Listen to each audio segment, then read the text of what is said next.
एक लड़की ने सुसाइड की ट्राई की और उसके बाद उसका एक्स हस्बैंड और लवर ये दोनों उसे कन्फ्रंट करते हैं। आखिर इस मोड़ तक उसकी लाइफ पहुंची कैसे, या आज की हमारी मूवी द डीप ब्लू सी ये 2011 के एक हॉलीवुड मूवी में हम जानेंगे। अगर आपको वीडियो अच्छा लगता है तो प्लीज इसे लाइक और कमेंट जरूर कर दीजिएगा। बिना किसी तरीके एक्सप्लेनेशन स्टार्ट करते हैं। मूवी स्टार्ट होती है और हम हमारी मेन कैरेक्टर हिस्टर को देख सकते हैं। उसने रात में फ्रेडी के लिए एक लेटर लिखा, कुछ गोलियां ली और सुसाइड करने का ट्राई किया। ये जो हमारी स्टोरी है इसका टाइम पीरियड 1950s का। इस सब के पीछे का रीजन अब हमें पता चलता है। हेस्टर का एक हस्बैंड था जिसका नाम था विलियम, पर हेस्टर का अफेयर ये फ्रेडी के साथ हो गया जो विलियम का फ्रेंड है। फ्रेडी भी हेस्टर को बहुत लाइक करता है। उसने कहा, मैंने मेरी जिंदगी में तुमसे ब्यूटीफुल लड़की कोई भी नहीं देखी। ये इन दोनों की पहली मुलाकात थी। इसके बाद ये दोनों मिलने लग गए थे। फ्रेडी एक्चुअल में एक पायलट था जो रिटायर होकर अब घर आ चुका था। अपने वॉर के किस्से वो हेस्टर को सुनाता। उसमें एक एक्साइटमेंट थी, एक एडवेंचर था। इसी वजह से हेस्टर फ्रेडी को लाइक करने लग गई। वो दोनों फिर इंटीमेट हो गए थे। इसके बाद हमें फिर से प्रेजेंट दिखाया जाता है। हेस्टर के लैंडलॉर्ड को पता चल गया कि हेस्टर ने सुसाइड का अटेम्प्ट किया है। उसने जल्दी से हेस्टर की हेल्प कर दी। इसी बिल्डिंग में मिस्टर मिलर रहते थे। उन्होंने कहा, गोलियों का इतना कम डोज लेने से किसी की भी डेथ नहीं हो सकती। हेस्टर को इसके बारे में पता नहीं था। आजकल हेस्टर अपने हस्बैंड विलियम को छोड़कर फ्रेडी के साथ रह रही थी, पर फ्रेडी कुछ दिनों के लिए बाहर गया हुआ था। हेस्टर के कांटेक्ट में फ्रेडी का फ्रेंड भी है जिसे बुलाया जाता है। हेस्टर ने लैंडलॉर्ड से कहा कि प्लीज इसके बारे में फ्रेडी को कुछ भी मत बताना, मैं पागल थी जो ये सब कर रही थी। फिर से फ्लैशबैक में हम देखते हैं कि हेस्टर और फ्रेडी हमेशा मिलने लग गए थे। जो भी सिचुएशन थी इसे कन्फेस करने के लिए वो चर्च में गई। वो फादर से पूछती है कि अब उसे क्या करना चाहिए। फादर ने कहा, तुम्हारा एक हस्बैंड है, तुम्हें उसके पास वापस जाना चाहिए। एक दिन हेस्टर विलियम के साथ अपनी मदर इन लॉ के पास गई हुई थी। उसकी मदर इन लॉ और वो एक दूसरे को बहुत ज्यादा हेट करते हैं। विलियम ने कहा, प्लीज उसे 1-2 दिनों के लिए झेल लेना। रात में डिनर करते वक्त मदर इन लॉ ने पूछा, क्या तुम कोई गेम खेलती हो? टेनिस वगैरह खेलना विलियम को बहुत अच्छा लगता था। हेस्टर कहती है कि इन गेम्स का वगैरह मुझे कुछ पैशन नहीं है। मदर इन लॉ ने कहा, इस तरीके से पैशन की बातें करना अच्छा नहीं होता। आदमी को सिर्फ थोड़ी सी एक्साइटमेंट होनी चाहिए। पैशन आदमी को बहुत ही गलत रास्ते पर लेकर जाता है। ये बात हेस्टर को अच्छी नहीं लगी। वो कहती है, मुझे हमेशा से टेनिस वगैरह खेलना वेस्ट ऑफ टाइम लगा था। इन दोनों में झगड़ा होने वाला था, पर विलियम इन्हें रोक लेता है। अगले दिन सुबह ये टी के लिए फिर से मिले। मदर इन लॉ ने अपने गार्डन का बहुत ही अच्छे से ख्याल रखा था। हेस्टर इसके बारे में उसे कॉम्प्लीमेंट करती है। मदर इन लॉ ने कहा कि लोगों से मिलने से अच्छा ये गार्डन होते हैं, इससे आदमी सेफ रहता है। मदर इन लॉ इस तरीके से बात कर रही थी जैसे उसे हेस्टर के बारे में पता ही है। विलियम ने कुछ चाय लाई जो मदर इन लॉ हेस्टर को बनाने के लिए कहती है। जैसे हेस्टर ने बनाई ये मदर इन लॉ को अच्छी नहीं लगती, तो इन सारी चीजों पर हेस्टर को गुस्सा आ गया और अपने रूम में वो चली जाती है। रूम में जाकर वो फ्रेडी से बात कर रही थी। ये दोनों एक दूसरे को मिस कर रहे थे और जल्दी एक दूसरे से मिलेंगे इस पर ही डिस्कशन कर रहे थे, पर ये सब विलियम ने सुन लिया। वो बेचारा हार्ट ब्रोकन हो जाता है। उसने पूछा कि ये सब चलते हुए कितना टाइम हुआ। हेस्टर कहती कि अब बहुत टाइम हो चुका है। विलियम कहता है कि मदर के सामने मुझे कुछ भी तमाशा नहीं करना, नीचे गाड़ी में मैं तुम्हारा वेट कर रहा हूँ। उसने गाड़ी में कहा कि मैं तुम्हें कभी भी डिवोर्स नहीं दूंगा, मैं तुम्हें जितनी तकलीफ दे सकूं उतने देने का बहुत ट्राई करूंगा। हेस्टर ने उसे कहा कि तुम मेरे फादर की तरह बात करते हो, उसी टोन से। वो विलियम का बिहेवियर टॉलरेट नहीं कर सकती। विलियम ने कहा कि सब कुछ सही चल रहा था, थोड़े से प्लेजर के लिए तुम सब कुछ दाव पर कैसे लगा सकती हो। वो उससे अब कभी भी मिलना नहीं चाहता था। गाड़ी रोक कर वहां से वो चला गया।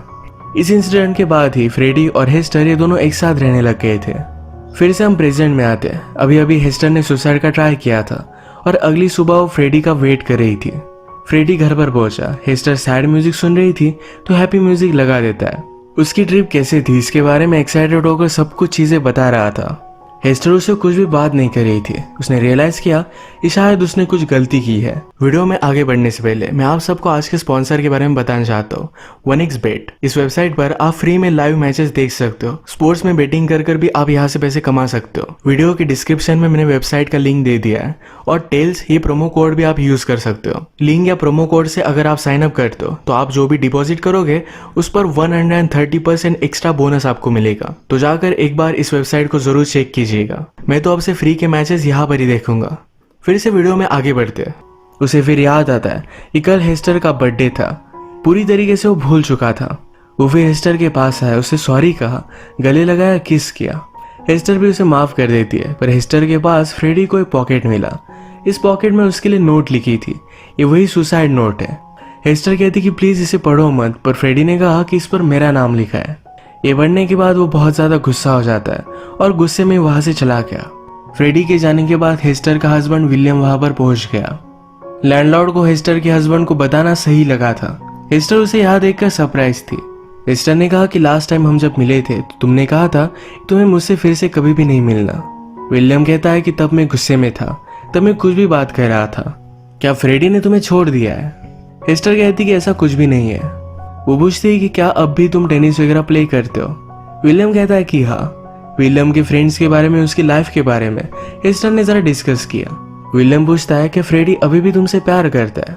हेस्टर ने कहा कि 10 महीने पहले जितना वो करता था उतना ही करता है, पर 0 - 0 0 ही होता है। इसका मतलब है हेस्टर को लगता है कि फ्रेडी उससे कुछ भी प्यार नहीं करता। विलियम ने पूछा तुम फिर मुझे छोड़कर गई क्यों? हेस्टर कहती है कि मुझे तुमसे कुछ भी मिल नहीं पाता था। फ्रेडी मेरे साथ कुछ ना कुछ तो पैशन दिखाता है। जिस तरीके से हेस्टर फ्रेडी से प्यार करती है, वो एक्सपेक्ट कर रही थी कि फ्रेडी भी उसी तरीके से उससे प्यार करे। इसी वजह से उसने सुसाइड का ट्राई किया था। विलियम ने कहा कि अगर हमारी शादी में हमें बच्चे होते तो क्या कुछ चेंज होता? हेस्टर ने कहा कि हमारे बीच में जो भी था इसमें कोई भी चेंज आने नहीं वाला था। फ्रेडी आज गुस्सा होकर अपने फ्रेंड के साथ पब में गया था और वहीं पर हेस्टर उसका पीछा करते हुए पहुंच गई। उससे बात करने के लिए उसे बाहर लेकर गई। फ्रेडी अपने फ्रेंड को भी साथ लेकर आता है। उसके सामने ये दोनों झगड़ने लग गए। फ्रेडी कहता है कि मैं सिर्फ बर्थडे भूल गया और अगले दिन मैं डायरेक्टली सुसाइड नोट पाता हूँ। अगर हर लड़की ऐसा करती तो बहुत सारी लड़कियां सुसाइड कर चुकी होती।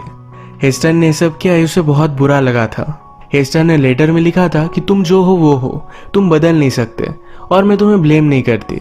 पर इससे क्लियर था कि फ्रेडी हेस्टर से वो जितना उससे प्यार करती है उतना कर नहीं पाता। इस वजह से हेस्टर सुसाइड कर रही है। फ्रेडी को बहुत बड़ा शॉक लगा था कि उसकी वजह से हेस्टर ने सुसाइड करने का ट्राई किया। वो अपने फ्रेंड से कहता है कि जितना मैं उससे प्यार कर सकूं उतना मैं करता हूँ। तुम किसी से जितना प्यार करो उतना ही प्यार तुम्हें वापस मिले, ये कहीं भी लिखा नहीं हुआ है। मैं मेरी तरीके से उसे बहुत प्यार करता हूँ। हेस्टर कहती कि मेरे ऐसा लिखने का कोई भी मीनिंग नहीं था, प्लीज मुझे माफ कर दो, मेरे साथ घर पर आ जाओ। फ्रेडी उसे स्ट्रिक्टली मना कर देता है और फ्रेडी हेस्टर के पास वापस जाना नहीं चाहता था। हेस्टर ने कहा कि प्लीज आज रात मेरे घर चलो, मैं तुम्हें कुछ भी नहीं बोलूंगी, पर फ्रेडी ये बात मानता नहीं। हेस्टर को भी सहारा देने के लिए फ्रेडी का फ्रेंड रुका। उसे समझाता है कि लाइफ में प्यार ही सब कुछ नहीं होता, कपल के बीच में कंपैटिबिलिटी भी एक चीज होती है, शायद वो सबसे ज्यादा मैटर करती है। फ्रेडी को तुम्हारे साथ चलना चाहिए था। हेस्टर कहती कि शायद उसे पता था मैं कभी भी अपना प्रॉमिस रखती नहीं। मैं उससे बात करती, उसे मनाने की कोशिश करती, वो मुझसे ज्यादा जानता है। फ्रेडी के फ्रेंड ने कहा कि मैं उसे घर पर लेकर जाता हूँ, समझाने की कोशिश करता हूँ, रात में मैं तुम्हें कॉल करूंगा। इसके बाद हेस्टर और फ्रेडी के रिलेशनशिप में हम एक फ्लैशबैक देखते हैं। एक दिन ये दोनों आर्ट एग्जीबिशन के लिए गए हुए थे। एक पेंटिंग फ्रेडी को बहुत ही फनी लगती है, पर हेस्टर इसके बारे में बहुत कुछ जानती थी। वो फ्रेडी को उसने स्टूपिड समझा। इस बात पर इन दोनों का बहुत बड़ा झगड़ा हो गया। घर आने पर हेस्टर ने उसे मना लिया। इसी टाइप के इनके रिलेशनशिप में भी प्रॉब्लम्स थे, पर एक दूसरे से प्यार करते थे, इसी वजह से ये सब चीजें चल रही थी। रात में हेस्टर को फ्रेडी के फ्रेंड का कॉल नहीं आता तो खुद ही कॉल कर लेती है। उसने फ्रेडी से फोन पर बात की। उसने कहा तुम्हारा जॉब का क्या हुआ, क्या तुम्हें वो मिल गया? फ्रेडी कहता है कि मिल चुका है, नेक्स्ट वीक से अपनी जॉब पर वो जाने वाला था। हेस्टर उसे कॉन्ग्रेचुलेट करती है, कहती है जाने से पहले अपना सब सामान लेने के लिए प्लीज तुम खुद आना। मैं प्रॉमिस करती हूँ कि मैं तुम्हें कुछ भी नहीं बोलूंगी, प्लीज एक बार मुझसे मिल लेना। वो चलते चलते घर पर आती है और उसका विलियम वेट कर रहा था। वो उसके लिए बहुत ही वरीड है। विलियम कहता है कि तुमने ये सब किया क्यों? हेस्टर कहती कि फ्रेडी के साथ वो कुछ ना कुछ तो फील करती थी जो विलियम के साथ उसने कभी भी किया नहीं था। विलियम चाहता है कि हेस्टर फिर से उसके पास आ जाए, उसका ख्याल रखना चाहता था, पर तभी यहाँ पर फ्रेडी आ गया। वो विलियम की बहुत इंसल्ट करता है, कहता है क्या अब भी तुम इससे प्यार करते हो? फ्रेडी के अंदर जाने के बाद विलियम ने हेस्टर से कहा कि हाँ अभी भी मैं तुमसे प्यार करता हूँ, तुम अगर चाहो तो फिर से मेरे पास वापस आ सकती हो। हेस्टर कहती कि हम देखते हैं कि फ्यूचर में होता क्या है। हेस्टर जब बिल्डिंग में आई तो उसके लैंडलॉर्ड का हस्बैंड जो बहुत ही ओल्ड था, उसके ख्याल वो रख रही थी। लैंडलॉर्ड ने हेस्टर को देखकर उसे बात की, कहा कि जो तुमने कल किया ये फिर से होना नहीं चाहिए। हेस्टर कहती कि ये सब एक मूवमेंट में हुआ था।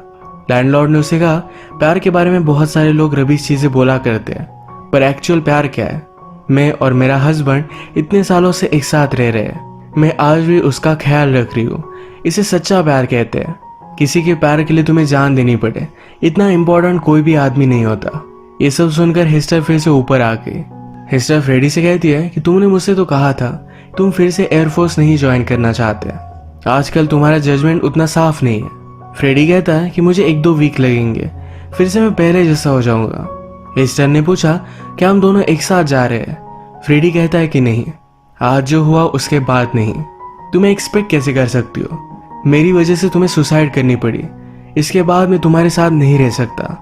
हेस्टर ने कहा कि तुम्हारे जाने के बाद अगर मैंने फिर से ट्राई किया तो फिर क्या होगा। फ्रेडी कहता है ये चांस हम दोनों को लेना पड़ेगा। हेस्टर फ्रेडी से कहती है कि प्लीज आज रात यही रुक जाओ, मैं तुमसे कुछ भी बात नहीं करूंगी, कोई भी आर्ग्यूमेंट नहीं करूंगी। वो आज रात बहुत ही अकेला महसूस कर रही थी।